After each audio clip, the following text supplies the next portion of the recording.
पहला लक्ष्य है कि 15 साल से कम उम्र के बच्चों के लिए इतनी अच्छी शिक्षा व्यवस्था बना दी जाए कि आने वाली पीढ़ी में कोई बच्चा बिहार की व्यवस्था पर बोझ न बने। लेकिन जो 15 साल से ज्यादा हो गया, अब तो कैसे पढ़ेगा, वापस नहीं पढ़ सकता है। तो उसके लिए जन सुराज का दूसरा सूत्र है, 15 साल से 50 साल के उम्र तक के लोगों को जो फिर से वापस जाकर पढ़ाई नहीं कर सकता है, उसके लिए जन सुराज का मंत्र है, हर हाथ में उसको सरकारी नौकरी मिले या न मिले। हम कह रहे हैं कि साल भर में पलायन रोक देंगे, लोग कह रहा है कैसे रोक देगा। अभी इसी सभा में बताते हैं कैसे रोक देंगे। जन सुराज का मंत्र है, सरकारी नौकरी मिले या न मिले, 10 से 12 हजार रुपया का रोजी रोजगार सबको मिलना चाहिए। और ये मिलेगा कैसे? ये मिलेगा पूंजी के ताकत से। ये पूंजी आएगा कहां से? हम मन से कह रहे हैं, हमको विशेष राज्य का दर्जा नहीं चाहिए, हम लोग भिखारी नहीं हैं। हम आपको बताते हैं रास्ता, हमको नहीं चाहिए दिल्ली की मेहरबानी।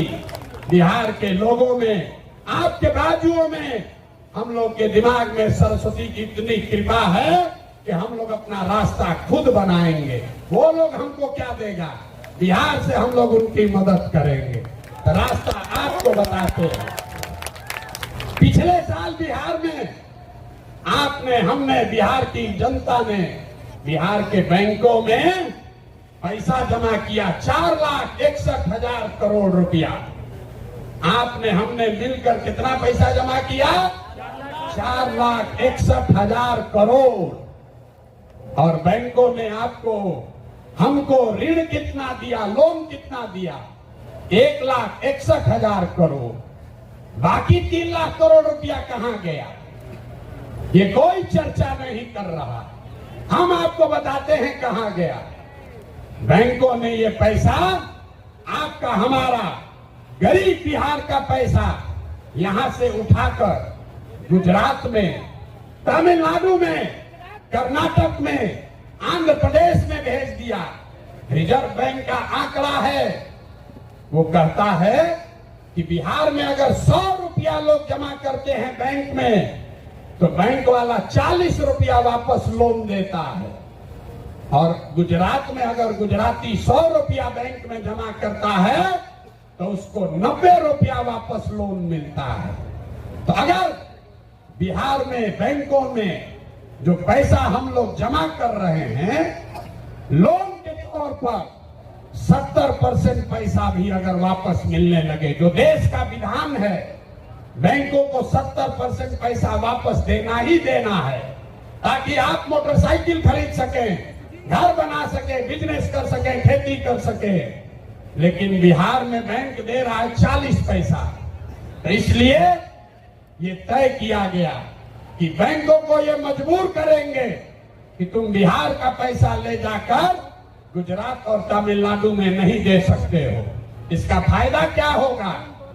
हर साल 2.5 लाख करोड़ रुपया, ध्यान रखिए, हर साल 2.5 लाख करोड़ रुपया बिहार के युवाओं को, यहाँ के किसानों को, यहाँ के महिलाओं को रोजी रोजगार करने के लिए लोन के तौर पर 4% सालाना ब्याज पर दिया जाएगा, ताकि हर आदमी अपने अपने घर में रोजी रोजगार कर सके।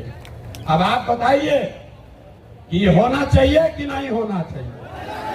हाथ उठाकर जोर से बताइए, इतने जोर से बोलिएगा। होना चाहिए कि नहीं होना चाहिए? हम लोग का